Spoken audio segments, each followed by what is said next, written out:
어때요? 처음에 먹은 거는 맛이 깔끔하고 그랬거든요. 나중에 먹은 건 좀 그러네요. 좀 맛있긴 맛있어요. 나중에 먹어도 맛있긴 맛있는데 뒷맛이 약간 좀 비리다랄까요? 넣는 순서만으로 맛의 차이가 나는 이유는 뭘까요?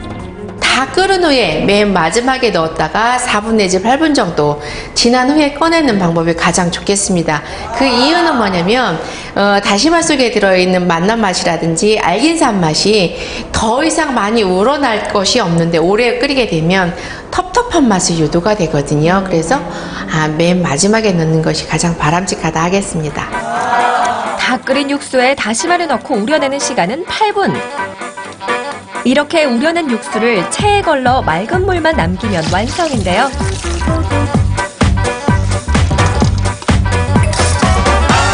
떡볶이 4인분을 만들기 위해 필요한 육수의 양은 어느 정도일까? 수치화한 결과 맥주컵 6개 분량 약 1000cc면 충분하다고 합니다.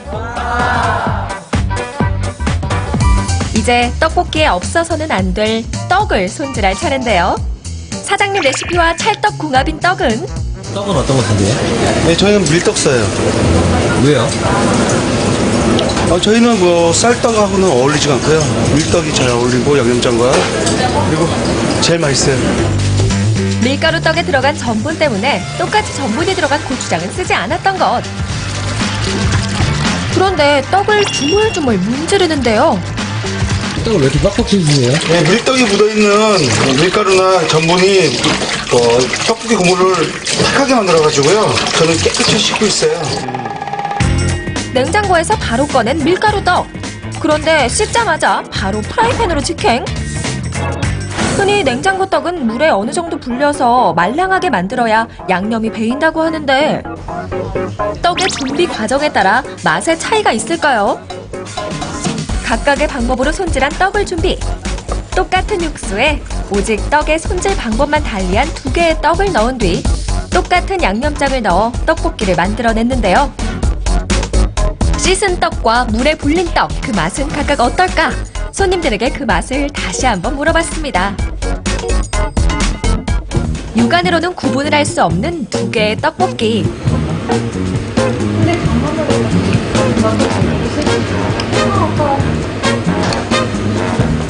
똑같이 맛있어 보이는데요. 맛을 보는 손님들은 과연 그 차이를 느낄 수 있을까요?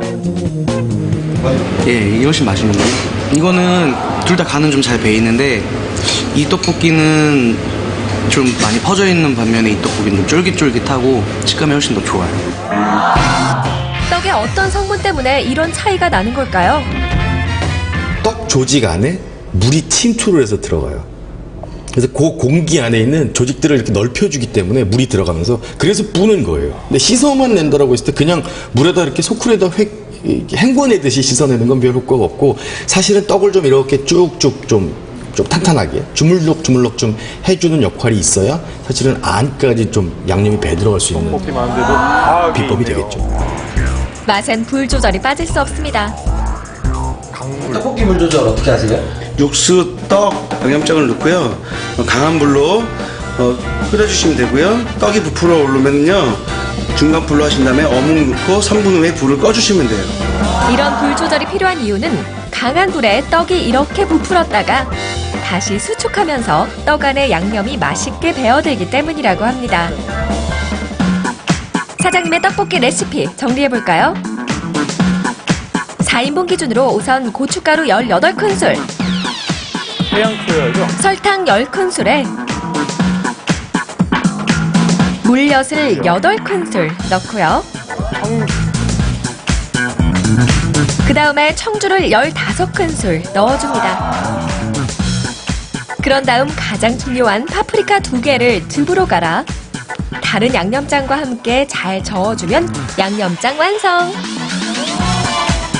이번엔 육수를 정리해볼까요?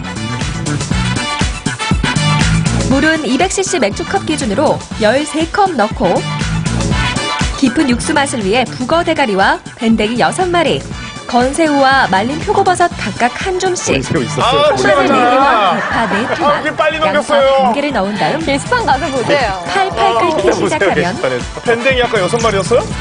약한 불로 낮춰서 꽃소금을 넣어줍니다. 꽃소금이 중요해요.